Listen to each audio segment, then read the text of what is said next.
सुनो भाई, अपने वादे में संकल्प के आधार पर जो मैंने प्रतिज्ञा की है कि प्रतिदिन मैं गीता के कुछ श्लोक हिंदी अनुवाद, हिंदी वर्जन पढ़ूंगा। पढ़ने वाले को लाभ, सुनने वाले को लाभ। और सबसे बड़ी चीज़ भगवान कृष्ण स्वयं कहते हैं, इसके पढ़ने सुनने से मैं ज्ञान यज्ञ से पूजित होऊंगा। आदमी नरक नहीं जाएगा, स्वर्ग जाएगा, भले ही पुण्य क्षीण होने पे वापस आ जाए, लेकिन उनकी इतनी अहैतुक कृपा बनी रहती है कि एक न एक दिन वो अपने धाम में बुला लेते हैं निस्वार्थ। अध्याय 9 चल रहा है, बहुत महत्वपूर्ण अध्याय है। शुभ अशुभ फलैरेवं मोक्ष से कर्म बंधनई संन्यास योग युक्ता नाम विमुक्तो माम पश्यसि। हिंदी में इसका मतलब है, इस प्रकार जिसमें समस्त कर्म मुझ भगवान के अर्पण होते हैं, ऐसे संन्यास योग से युक्त चित्त वाला तू शुभ अशुभ फल रूप कर बंधन से मुक्त हो जाएगा और उनसे मुक्त होकर मुझको ही प्राप्त होगा। कितना आसान उपाय बताया गया।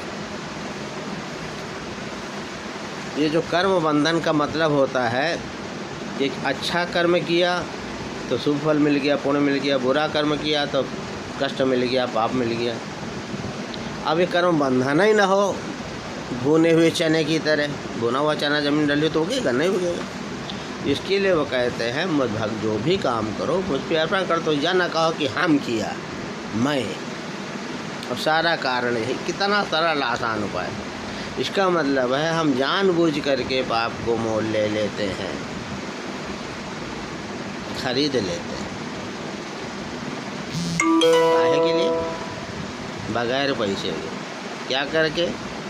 हम किया, हम न हो तो ऐसा नहीं हो सकता था। घर बनवावा, गाड़ी खरीदा, जमीन, इतने बड़े आदमी हन। अब काल जो निकलेगा फट से, तब नहीं कहने तो भगवान की मर्जी रही।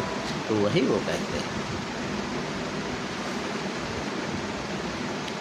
मुझ में चित्त वाला होकर के जब भगवान हैं, सभी कुछ वही कर रहे हैं, तो तुम चित्त इधर उधर क्या भगा रहे हो? पूरे संसार को चिंता रख रहे हैं तो तुम उनका करो। हम लोग उल्टा कर देते हैं, हम संसार की चिंता करें तो उनका कहते अरे यार फर्जदाई कर दो, अगरबत्ती सुलगा दो, कागज वाली फोटो। यही करते हैं ना, 99.9%। बाद में कहीं इतनी देर पूजा किया, आसान उपाय नहीं समझ में आता।